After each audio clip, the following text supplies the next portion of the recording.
What's up, YouTube? Siegfried Lane here, and today we're coming at you with the ultimate Dan Heng IL guide. Now, this guide is going to allow him to do so much damage that he is pretty much going to one-shot most bosses, or almost one-shot them as it is.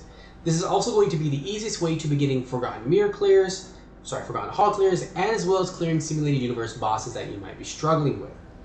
I will be both going over the E0 rotation and the E6 rotation. E2 will not actually play a big role in this. However, E1 and E4 are going to be damage upgrades. The big thing to remember, however, is that with as much damage as this does at E6, it's still going to hit like a truck at E0. And for this build, if you haven't summoned yet, I would highly suggest having his Light Cone. However, the free-to-play Light Cone does work well. His Light Cone, with its crit rate and its energy recharge and its attack stats buff, I would think is more important than getting E1 if you're not going all the way to E6. With that said, I will be back with this guide. See you guys in a bit.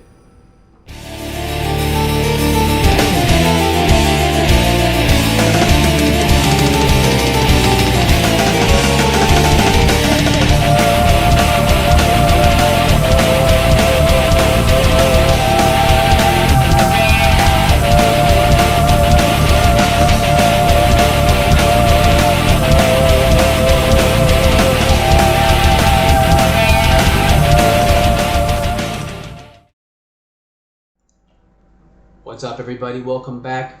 Siegfried Lane here, and let's get started on this guide.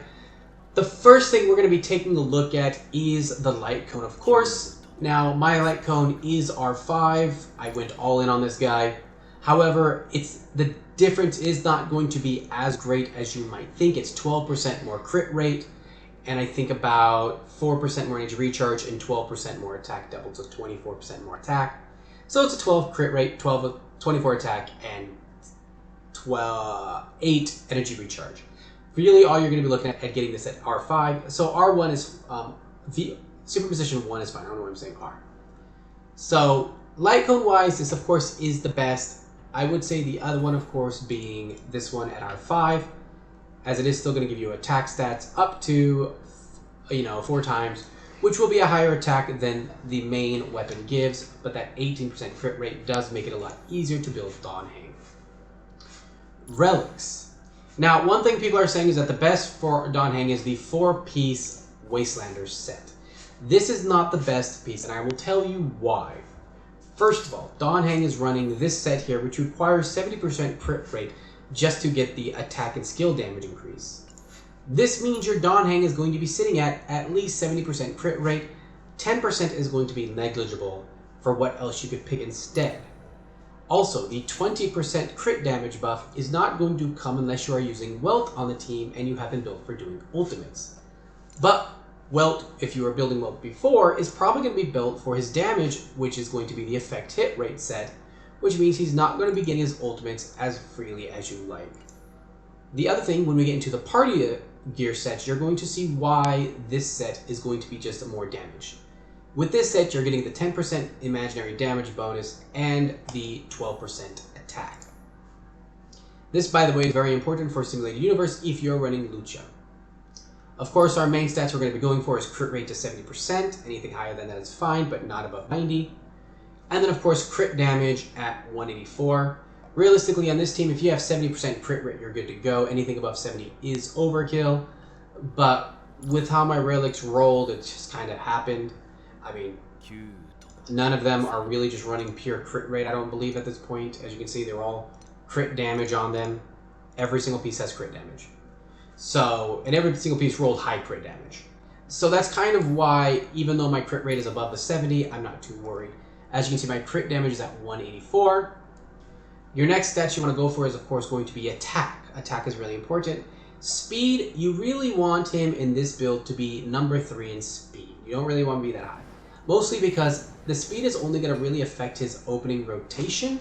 So that's kind of where you want to go. And we're going to go over the speed of all of the teammates in a bit here when we go over the teammate part of this build.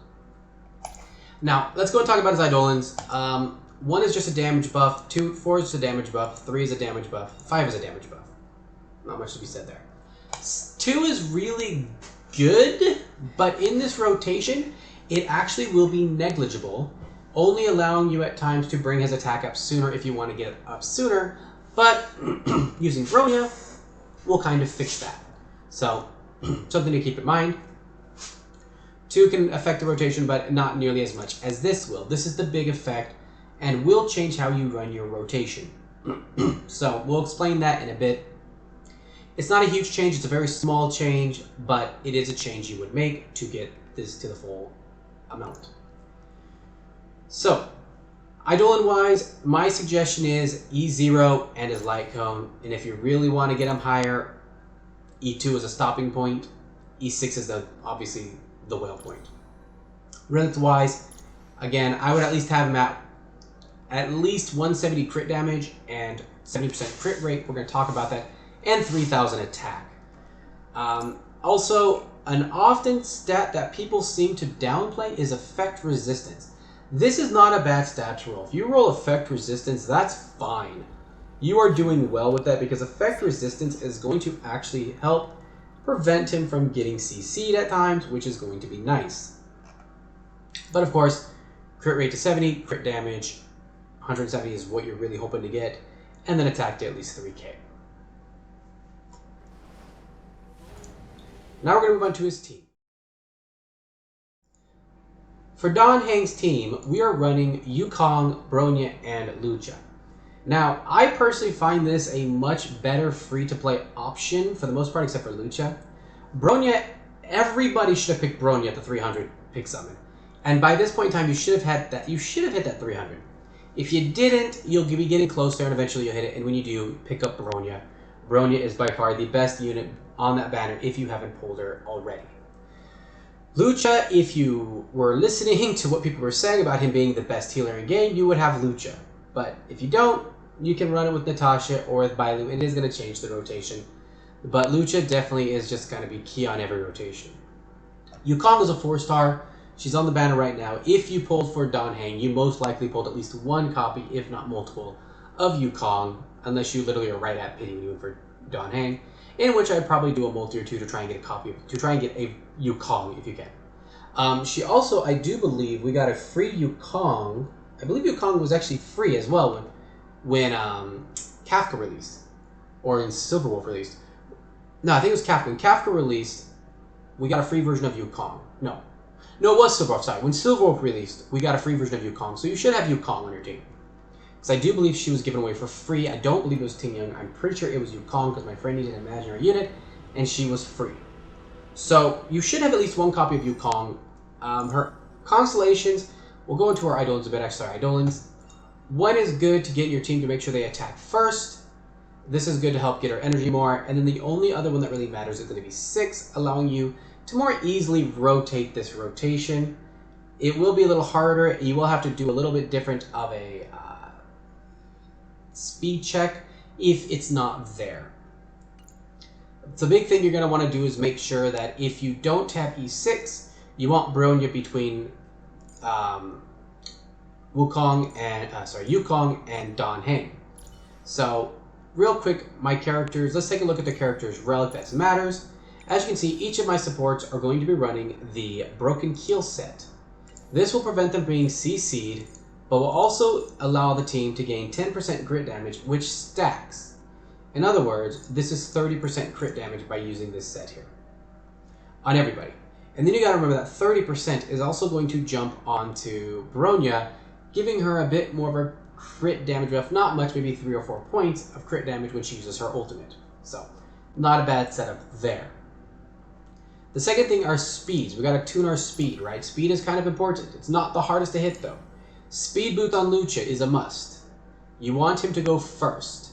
So, he doesn't, and you don't want his attack to be too high. This right here is enough that his heals can fully heal me with a single heal, and the arena pretty much does heals 1/3 of my HP, and then 500 across the board. 2 or 3 people attack your team's back up fine.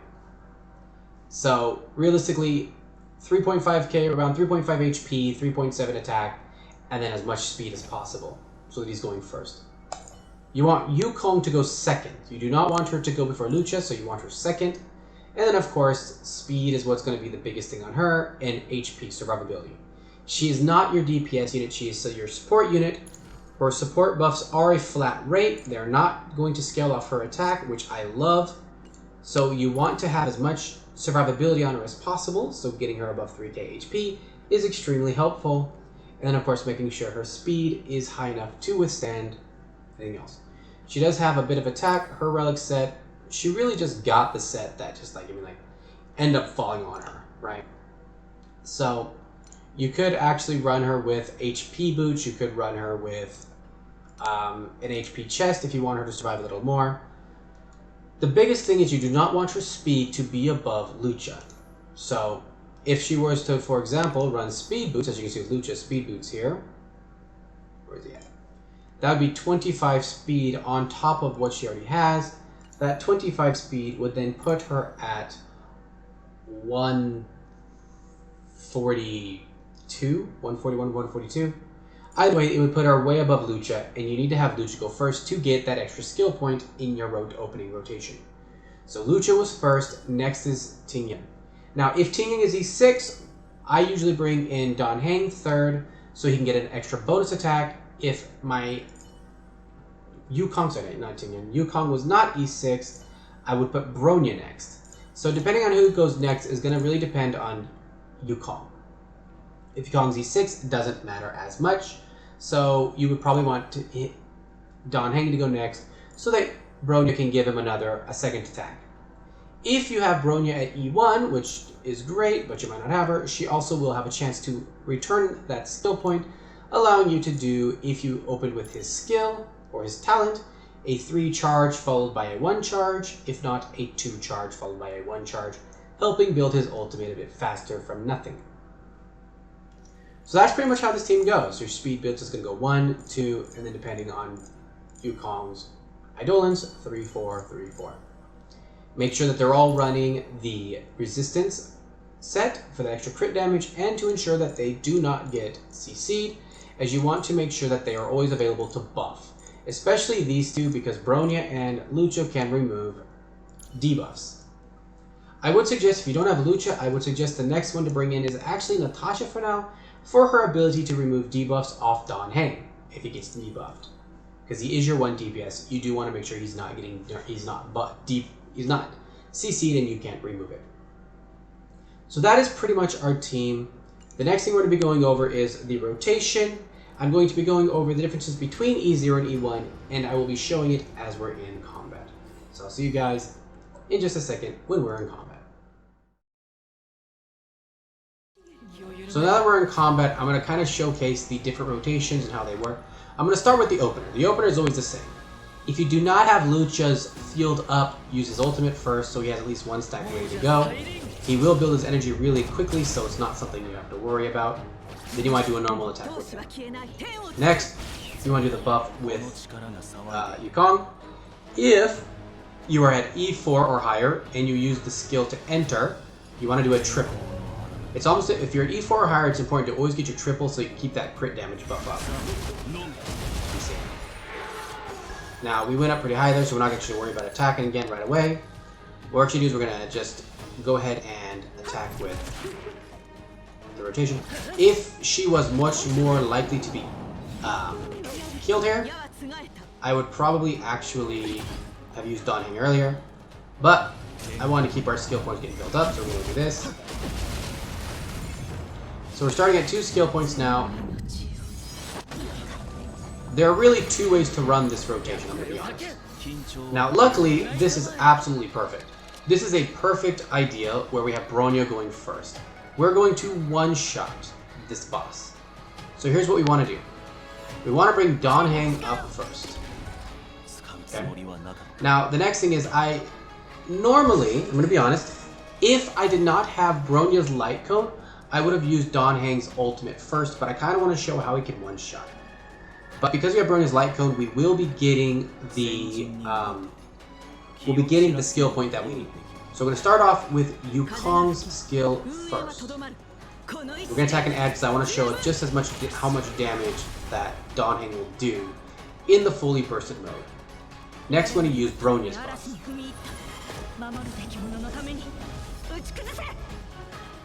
If we look at him, you can see where Dan Heng's stats are at. He's at 408 crit damage. He's crit ready to go. Now this is the E6 rotation, so we're going to be using Lucha's attack next. The reason being is now we have 60% resistance penetration to imaginary damage.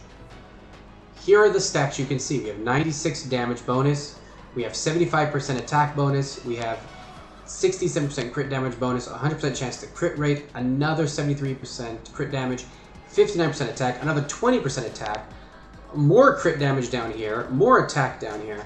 Looking at our stats, we're looking at about 6,000 attack and 400 crit damage.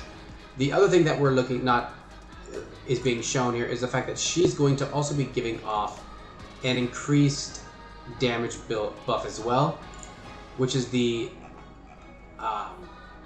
from her light cone. When anyone is imaginary damage, she does extra damage. So straight up, this is just massive damage being done. So he's getting an extra 36% damage from her light cone and from her traces. So let's see what he can do with a fully buffed attack. As you can see there, one shot. Completely one shot. And we're going to see if we can one shot a second time here. We're going to try to one shot a second time, because we still have a huge crit damage buff.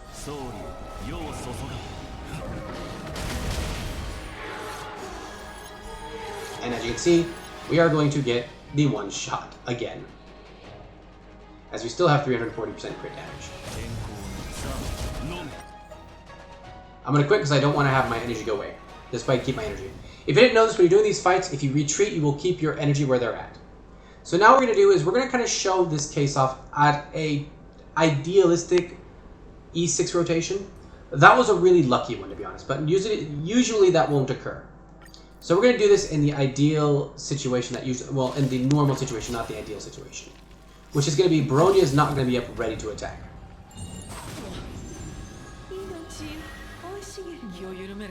So what we're going to do here is, we're going to bring forth, we're going to go and do his ultimate real quick. Again, get that ultimate off. He'll have his ultimate ready to go before it's time to matter. Attack. Buff. Attack.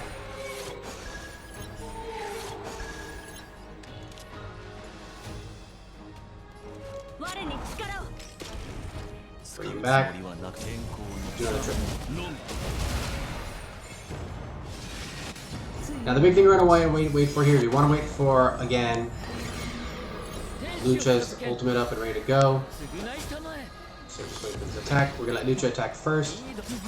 And now this attack is ready to go. This is your typical E6 rotation. E2 is very similar, except we wouldn't wait for Lucha. E6, we're going to wait for Lucha. We're going to bring in Dan Heng's attack first, and we're going to wait for this to finish. We're going to let this go ahead and hit off first so that our attack is ready to go. And once our attack is ready, now we're going to start applying the buffs. So we're going to use Tin Young.